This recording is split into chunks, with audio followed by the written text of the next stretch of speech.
Salut à tous et bienvenue sur ma chaîne. Pour cette toute nouvelle vidéo, on va parler d'un tueur en série américain très connu.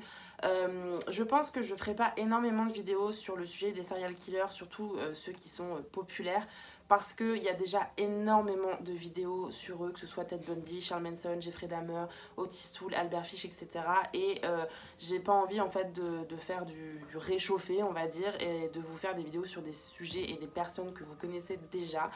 Donc avant de faire ma vidéo sur Gérard Schaeffer, qui est un des tueurs en série qui me fascine le plus, j'ai comme d'habitude regardé un peu sur YouTube s'il y avait déjà des vidéos du même genre.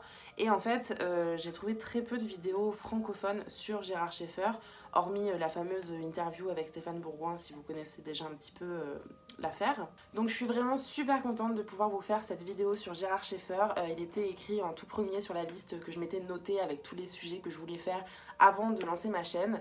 Donc je ne pouvais pas patienter plus longtemps et on commence tout de suite.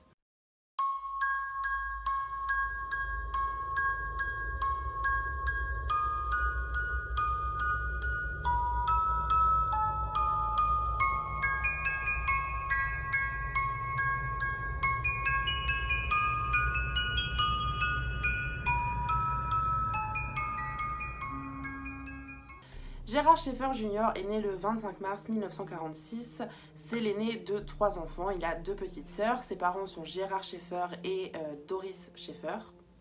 Il a des liens très particuliers avec ses parents puisque d'un côté il idolâtre sa mère Doris et de l'autre il entretient une relation hyper conflictuelle avec son père qui est un alcoolique notoire qui le bat régulièrement.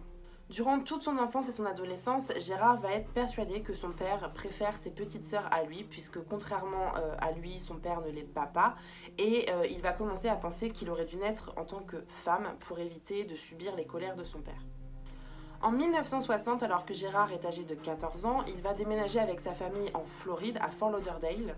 C'est d'ailleurs plus ou moins à cette période qu'il va développer une réelle obsession malsaine envers les femmes. Il va commencer à voler des sous-vêtements féminins, à les porter, il va se travestir, ce qui d'ailleurs lui procure une excitation sexuelle réelle. Et il va également observer sa jeune voisine Lee Ainlin qui se déshabille à la fenêtre. Il admettra d'ailleurs plus tard que c'est également à cette période-là qu'il a commencé à tuer des animaux. C'est une chose qu'on retrouve en commun chez énormément de tueurs en série. Malgré ses comportements qu'on pourrait qualifier comme déviants, Gérard est un très bon élève qui apprend facilement et rapidement sur les sujets qui l'intéressent. Il a d'ailleurs été évalué à un QI de 130. En 1964, il va faire la connaissance de Sondra Landon. Donc si vous vous intéressez un petit peu aux tueurs en série américains, vous la connaissez sûrement, puisque c'est une auteure assez controversée aux États-Unis, puisqu'elle entretient des liens très étroits avec plusieurs serial killers. Sondra Landon va raconter que la première fois qu'elle a vu Gérard Schaeffer, elle ne lui a pas donné son numéro de téléphone, elle lui a simplement donné son nom complet, mais que le lendemain, elle a eu un appel de sa part, puisqu'en fait, il s'est avéré qu'il avait pris l'annuaire et qu'il avait appelé tous les numéros à ce nom-là jusqu'à tomber sur elle. Elle explique qu'à l'époque, vu son jeune âge, elle avait trouvé ça hyper flatteur que ce jeune homme qu'elle trouvait charmant, poli, courtois et très beau s'intéresse suffisamment à elle pour utiliser cette technique pour la retrouver et lui proposer un rendez-vous, mais qu'avec le recul, c'est un petit peu un signe, une preuve de l'obsession de Gérard Schaeffer lorsqu'il a une proie en tête. Malgré tout, ils vont tomber éperdument amoureux l'un de l'autre. Sondra explique que toute sa famille à elle l'adorait, même son père qui était un homme assez méfiant envers les petits copains que sa fille pouvait fréquenter avait totalement validé Gérard Schaeffer. Ils vont avoir une relation tellement fusionnelle qu'à plusieurs reprises, Gérard Schaeffer va se confier à elle. Il va notamment lui parler d'une ex-petite copine avec qui il ne pouvait avoir des rapports sexuels que s'il simulait un viol. Donc est-ce que c'est la réalité ou est-ce que c'était une façon de faire part à Sondra de ses fantasmes? Elle explique d'ailleurs qu'elle avait trouvé ça plutôt étrange comme pratique et qu'elle avait absolument refusé de se prêter à ce genre de jeu plutôt glauque. Il arrivait également que devant Sondra, il observe toujours cette voisine Lee Ainlin se déshabiller à la fenêtre et apparemment il l'a traitée de pute. Ça l'énervait énormément de la voir se déshabiller en face de lui, comme si en fait elle le faisait pour le provoquer alors que certainement cette jeune fille ne savait même pas qu'elle était observée. Toujours selon Sondra, il leur arrivait apparemment des soirs d'été de s'allonger dans un très vieux cimetière, de parler en fait des gens qui étaient décédés, enterrés ici, et de faire l'amour dans ce cimetière. Donc encore une fois, c'est toujours des choses très étranges qui visiblement sur le moment ne l'ont pas vraiment alerté. Et enfin un soir, sur la plage, Gérard Schaeffer aurait confié à Sondra qu'il avait des envies de tuer des femmes. We find ourselves sitting out on the beach at night, huddled in the blanket we usually use to lie down on. Instead, we had it around our shoulders this time. And he totally broke down, and he told me that he had overwhelming desires to kill women. Finalement, leur relation ne va pas durer plus de quelques mois, puisque Sondra va mettre un terme à leur fiançailles, visiblement pas pour les raisons auxquelles on aurait pu penser, mais plus parce qu'elle le trouvait trop efféminé et que ses préférences sexuelles la dérangeaient. En 1966, Gérard Schaeffer va continuer ses études à l'université après avoir été diplômé. Il va faire la rencontre de Martha Fogg, avec qui il va se marier très rapidement. En 1969, il va finir ses études et devenir enseignant, mais ça va durer seulement quelques semaines, quelques mois, parce qu'il va être très rapidement viré pour comportement totalement inapproprié. Apparemment, il tentait d'imposer ses idées politiques aux enfants. Cette même année, Lee Hein-lin, vous savez, la voisine de Gérard Schaeffer depuis quelques années, va disparaître mystérieusement. En 1970, Martha Fogg va demander le divorce et elle va parler de cruauté extrême de Gérard Schaeffer à son égard. Donc j'ai pas trouvé plus d'infos, mais vous allez voir avec la suite de la vidéo qu'on peut avoir quelques idées de ce qu'elle a pu subir. Dans la foulée, lui qui est issu d'une famille très catholique va tenter de devenir prêtre, mais ça ne va pas aboutir. Il va donc se tourner vers les métiers des forces de l'ordre. Il va entrer en école de police et en sortira diplômé un an après, et il va d'ailleurs même aller jusqu'à avoir un diplôme en criminologie. En 1971, alors qu'il effectue un job en tant que gardien de sécurité, il va faire la rencontre de Teresa Dean, qui est une secrétaire, et très rapidement, là aussi, ils vont tomber amoureux et se marier. En 1972, maintenant qu'il est diplômé de l'école de police et en criminologie, il obtient un job de policier dans un petit comté en Floride, mais encore une fois, il va se faire virer assez rapidement, puisqu'en fait, il arrêtait des femmes qui enfreignaient le code de la route, et en fait, avec leur dossier, il retrouvait leur numéro de téléphone et il s'en servait pour les appeler et leur proposer des rendez-vous, les draguer, etc. Donc automatiquement, ce n'est pas passé et il a été renvoyé. Il va vite retrouver un emploi en tant que policier dans un comté voisin et c'est d'ailleurs là que tout va basculer en quelque sorte. Le 21 juillet 1972, Nancy Trotter et Paula Wells, qu'on appelait également Sue puisque c'était son deuxième prénom, qui étaient âgés de 17 et de 18 ans, faisaient du stop et Gérard Schaeffer est passé devant elle alors qu'il patrouillait. Il s'est arrêté, il les a fait monter dans sa voiture et il leur a menti en leur expliquant qu'il était absolument interdit de faire du stop dans cette région, ce qui est totalement faux. Et il les a donc ramenés chez elle et il leur a proposé de venir les chercher le lendemain matin pour les emmener à la plage et donc leur éviter de faire du stop et potentiellement de se faire arrêter. Bien évidemment, Paula et Nancy acceptent puisque pour elles, il n'y a absolument aucune raison de se méfier, c'est un officier de police.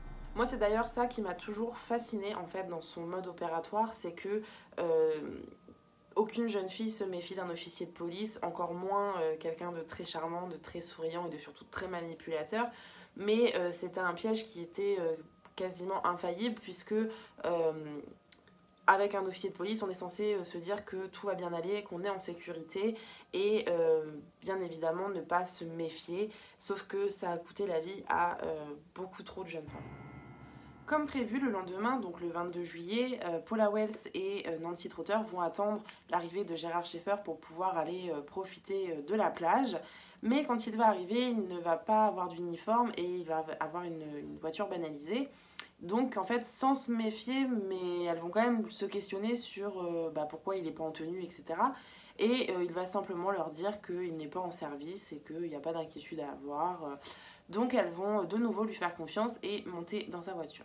Seulement, au lieu d'emprunter le chemin pour aller vers la plage, il leur explique qu'il va faire un petit détour parce qu'il tient vraiment à leur montrer un vieux fort espagnol qui mérite d'être vu. Donc elles sont en vacances en fait dans la région et elles se disent pourquoi pas en fait, pourquoi pas visiter ça. Et de toute façon, quelque part, elles sont dans la voiture, elles n'ont pas vraiment le choix que de suivre en fait. Finalement, Gérard Schaeffer va conduire les 2 jeunes femmes dans un espèce de bois très isolé avec des arbres énormes et il va changer de comportement du tout au tout puisqu'il va les bâillonner, il va les menotter et il va commencer à leur parler de les vendre, que quelqu'un pourrait venir les chercher tout de suite pour les acheter, etc. Enfin vraiment un discours apparemment très décousu finalement qui voulait pas dire grand chose mais qui restait inquiétant. Et le cauchemar de Nancy et Paula va commencer puisque il va notamment leur passer un nœud coulant autour du cou, accrocher la corde à une branche d'arbre et en fait les forcer à se mettre en équilibre sur une racine de façon à ce que si jamais elles glissent ou qu'elles essayent de trop se débattre, elles se pendent en fait. Il va également leur demander de choisir laquelle va être tuée en première, il va les menacer de les violer, etc. Et heureusement pour elle, il va recevoir un appel radio de la police. Il va donc devoir s'absenter et il leur promet de revenir très rapidement pour finir le travail. Si vous voulez lire un peu plus en détail tout ce qui s'est passé cet après-midi-là dans les bois pour Nancy, Paula face à Gérard Schaeffer, il y a le livre Sex Beast de Stéphane Bourgoin qui détaille vraiment tout. D'ailleurs, il est vraiment très intéressant, je vous le conseille si vous ne l'avez pas encore lu. Et donc une fois que Schaeffer a quitté les bois avec sa voiture, fort heureusement Paula et Nancy vont réussir à se libérer et elles vont immédiatement rejoindre la station de police la plus proche qui s'avère d'ailleurs être celle où Gérard Schaeffer est employé. Entre-temps, Schaeffer revient dans les bois en espérant pouvoir finir son travail comme il l'avait dit plus tôt. Sauf qu'il se rend compte que Paula et Nancy ne sont plus là. Et bien évidemment, il n'est pas bête et il sait qu'elles vont forcément aller porter plainte, qu'elles vont forcément aller expliquer ce qui leur est arrivé. Donc il appelle immédiatement son supérieur en disant qu'il a fait quelque chose de stupide, qu'en fait il a fait semblant de kidnapper 2 jeunes adolescentes qui faisaient du stop afin de leur faire une frayeur et qu'elles ne recommencent pas. Mais bien évidemment, face au témoignage de Nancy et Paula, son supérieur ne le croit absolument pas. Il va donc être inculpé pour agression et séquestration, mais il va payer sa caution et va pouvoir donc être libre jusqu'à son procès. Le 27 septembre 1972, Georgia Jessup et Susan Place, qui étaient âgées de 16 et de 17 ans, vont partir en voiture avec un homme du nom de Jerry Shepherd, qui doit les emmener à la plage, etc. Enfin, un peu la même histoire qu'avec Nancy et Paula. La mère de Susan va avoir l'intelligence de noter la plaque d'immatriculation de la voiture, et elle a bien fait, puisque les 2 jeunes filles ne vont jamais revenir. Donc la mère de Suzanne va alerter les autorités très rapidement, mais qui ne vont pas finalement faire grand chose. Même la plaque d'immatriculation ne va pas être recherchée en fait, alors qu'elle menait directement à Gérard Schaeffer. Au mois de décembre 1972, Gérard Schaeffer est jugé coupable pour l'enlèvement de Nancy et Paula. Il va écoper d'une peine de seulement 1 an de prison. Lucille, donc la mère de Suzanne, va fouiller les affaires de sa fille en espérant trouver quelque chose qui puisse lui donner un indice en fait sur où se trouve Suzanne. Et elle va tomber sur une lettre qui a été renvoyée à l'expéditeur que Suzanne avait écrite à ce fameux Jerry Shepherd. En voyant que les autorités ne bougeaient pas énormément pour rechercher sa fille et Georgia, elle a décidé en fait de se rendre à l'adresse qui était notée sur l'enveloppe, sur la lettre. L'adresse donnée directement à la maison de Gérard Schaeffer et Teresa Dean, qui va d'ailleurs ouvrir la porte à Lucille. Lucille va justement lui demander si le fameux Jerry Shepherd est présent, et Teresa va lui expliquer qu'elle ne connaît pas de Jerry Shepherd, qu'elle habite seule avec son mari Gérard Schaeffer, mais qu'il est actuellement emprisonné pour l'enlèvement de 2 adolescentes.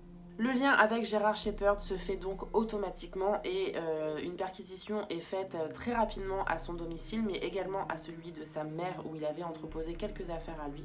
Et c'est lors de ces 2 perquisitions que toute la lumière va être faite sur les atrocités que Gérard Schaeffer a pu commettre, puisqu'ils vont retrouver des dents appartenant à plusieurs femmes différentes, des pièces d'identité appartenant à des femmes qui avaient disparu, des bijoux, des journaux intimes, des textes aussi qu'il avait écrits sous forme de fiction, mais qui en fait parlaient de nécrophilie, de viol, de meurtre, de cannibalisme, qui sont finalement plus des aveux que des fantasmes. Teresa Dean a même un sac à main que Schaeffer lui avait offert quelque temps avant qui appartenait en fait à Georgia Jessup, et ils vont découvrir aussi un collier, enfin des bijoux appartenant à Lee Heinlein, donc l'ancienne voisine de Schaeffer qui avait disparu en 1969. Au total, les enquêteurs vont retrouver les affaires ayant appartenu à presque 40 femmes différentes qui ont toutes été portées disparues depuis 1966. Ils vont également retrouver des affaires ayant appartenu à Mary Briscolina et Elsie Farmer, qui étaient âgées toutes les deux de 14 ans et dont les corps avaient été retrouvés début 1973 décapités. Le problème, c'est que, vu l'état de leurs cadavres, ils n'ont pas pu déterminer la cause de leur mort et donc accuser Gerhard Schaeffer de ces meurtres. Parmi tout ce qu'ils ont retrouvé, il y avait également des affaires ayant appartenu à Colette Goodenough et Barbara Wilcox, qui étaient âgées toutes les deux de 19 ans et qui étaient des autostoppeuses en fait. Ça a été le cas également pour Lee Heinlein, dont le corps a été retrouvé bien plus tard, mais étant donné que Gerhard Schaeffer a toujours nié être à l'origine de son meurtre, là encore il n'a pas pu être accusé pour ce crime. C'est seulement en avril 1973 que les corps de Georgia Jessup et Susan Place vont être retrouvés. Ces deux promeneurs sur l'île d'Hutchinson qui vont faire la découverte en fait, et leurs bras étaient liés avec des chiffons. Il y avait des marques de couteaux sur leurs os et sur une branche pas très loin de leur corps en fait, il y avait une trace d'usure comme s'il y avait eu une corde. Donc tout relié à Schaeffer. En mai 1973, donc, Gerhard Schaeffer va être mis en examen pour le meurtre de Susan Place et de Georgia Jessup. Seulement ces deux victimes, puisque, comme je vous l'ai dit, aucune autre victime n'a pu être reliée à lui directement, bien qu'on ait retrouvé leurs affaires chez lui. Mais c'est les deux seuls corps qui ont été retrouvés et qui ont été liés à Schaeffer très facilement. En octobre 1973, Gerhard Schaeffer va être reconnu coupable du meurtre de Georgia Jessup et de Susan Place. Il va écoper de 2 peines de prison à perpétuité.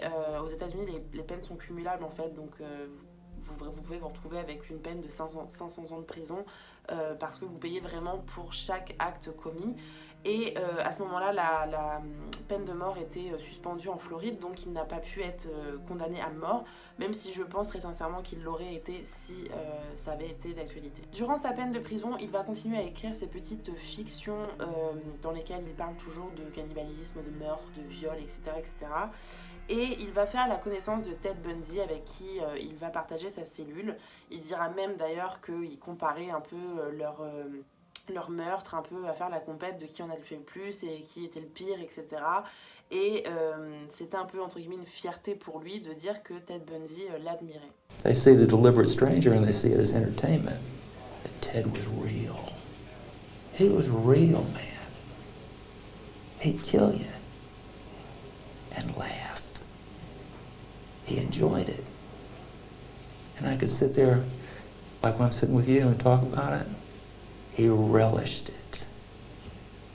En 1989, Sondra Landon va refaire surface dans la vie de Gerhard Schaeffer puisque non seulement ils vont entretenir une petite relation, mais elle va également l'aider à publier les 2 fameux livres Killer Fiction et Beyond Killer Fiction, qui sont en fait des regroupements de tous ces textes hyper macabres, hyper glauques, où clairement en fait il fait part de ces meurtres, hein, voilà, soi-disant il se met à la place d'un tueur, etc., mais c'est rien d'autre que ses propres crimes.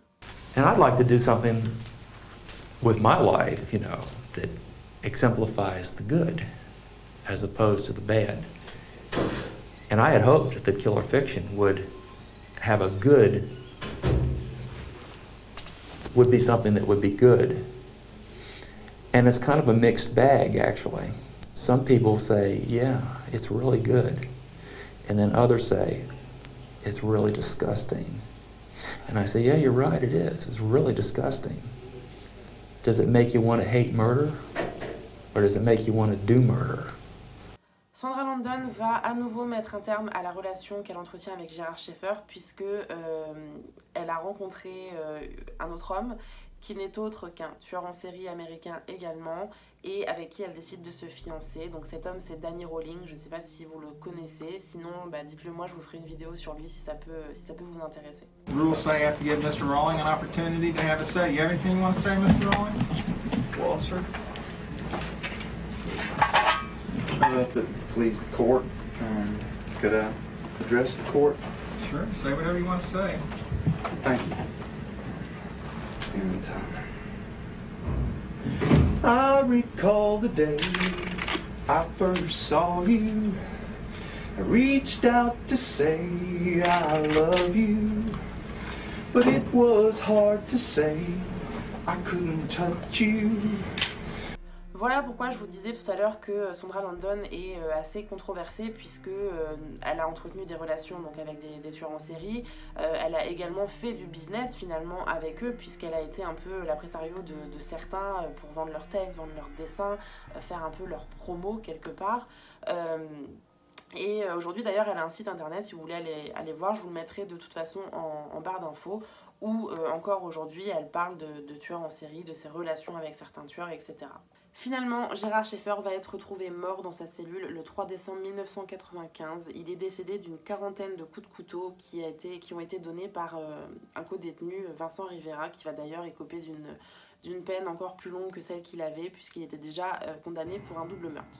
Aujourd'hui encore, Gérard Schaeffer, comme de nombreux tueurs en série américains, fait toujours parler de lui puisque l'arbre où il avait tenté de pendre Paula Wells et Nancy Trotter est considéré comme étant hanté. On l'appelle l'arbre du diable, il est visité par de nombreux curieux d'ailleurs, puisque en fait certains disent que Gérard Schaeffer était l'incarnation du mal et qu'il a clairement libéré en fait le démon à cet endroit et que ça a imprégné les lieux, et d'autres disent qu'il s'agirait des esprits des victimes de Schaeffer qui sont restés bloqués ici et qu'on entendrait pleurer le soir. Voilà, je sais pas si vous connaissiez l'histoire de Gérard Schaeffer, en tout cas moi je suis super contente d'avoir pu vous faire une vidéo sur lui. J'espère d'ailleurs qu'elle vous aura plu. N'hésitez pas comme d'habitude à mettre un petit pouce vers le haut pour m'encourager. Si vous souhaitez voir davantage de vidéos sur les tueurs en série, n'hésitez pas à me donner des noms en commentaire. Bien évidemment, comme j'ai dit, je ne ferai pas de Ted Bundy, etc. Ça ne m'intéresse pas trop. Après, j'en ai d'autres de notés qui sont un peu moins relayés aussi, donc il y en aura d'autres. Mais n'hésitez pas à me dire voilà, si vous avez des suggestions, je suis preneuse. Moi, j'ai déjà hâte de vous retrouver pour de nouvelles vidéos encore plus creepy. Et en attendant, je vous souhaite une très bonne nuit. Are you a little more cautious about picking up that hitchhiker? You girls, are you a little more cautious about who you pick up in the singles bar and take home?